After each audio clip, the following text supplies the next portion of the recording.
بسم اللہ الرحمن الرحیم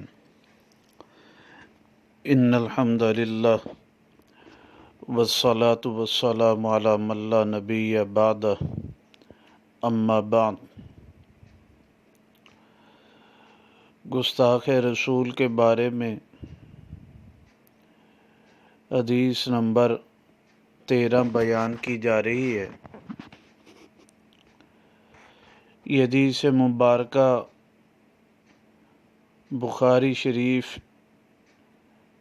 میں جلد نمبر 1 صفحہ نمبر 650 رقم الحدیث 3678 ہے۔ عبداللہ ابن عمر رضی اللہ تعالیٰ عنہ سے روایت مبارکہ ہے، فرماتے نبی پاک صلی اللہ علیہ وسلم کے زیادہ سخت مخالفین جو دشمن تھے، آپ کو ایذا دینے والے تھے، اس میں ایک نام تھا گستاخ رسول میں عقبہ بن ابی معیط کا،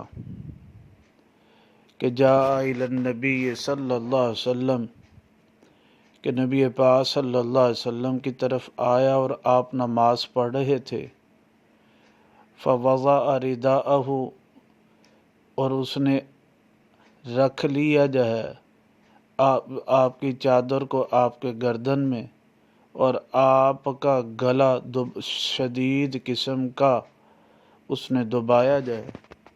فجاء ابو بکر رضی اللہ تعالیٰ، ابو بکر رضی اللہ تعالیٰ عنہ آئے، انہوں نے اس کو روکا جو ہے۔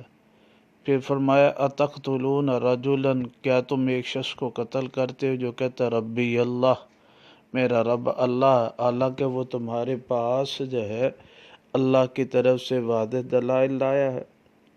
یہ عقبہ بن ابی معیط تھا، جس کے بارے میں تھا جس نے پاک صلی اللہ علیہ وسلم کو سخت تکلیف دی۔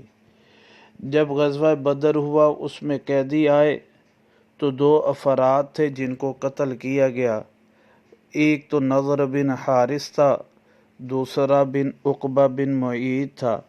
نضر بن حارث کو علی بن ابی طالب رضی اللہ تعالیٰ عنہ نے قتل کیا، عقبہ بن معیط کو عاصم بن ثابت رضی اللہ تعالیٰ عنہ نے قتل کیا۔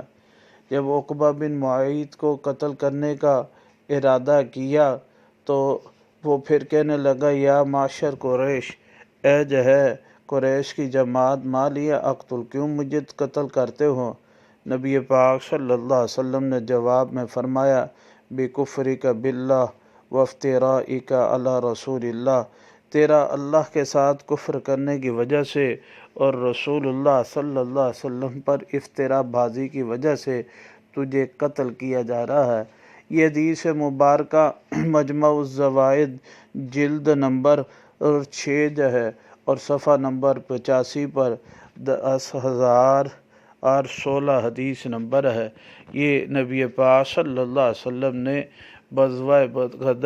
غزوہ بدر میں جو قیدی آئے تھے، ان میں صرف 2 افراد کو قتل کا حکم دیا اور وہ قتل کیے گئے۔ ان میں یہ 2 افراد تھے جو گستاخ رسول تھے۔